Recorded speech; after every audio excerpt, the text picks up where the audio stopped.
هر خورشتی که درست میکنی این ادویه رو بهش بزن. بهت قول میدم خانواده شوهرت عجیب عاشقت بشن. بریم درستش کنیم.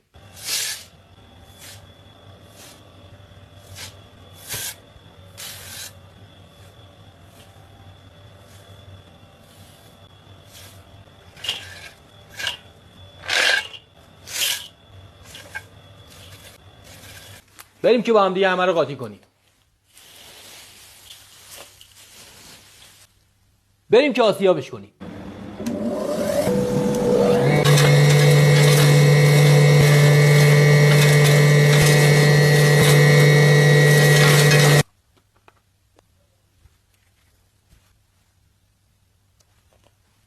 این ادویه معطر رو میتونی توی همه خورشت‌ها ازش استفاده کنی. نحوه استفاده و ثبت سفارش رو توی کپشن برات نوشتم.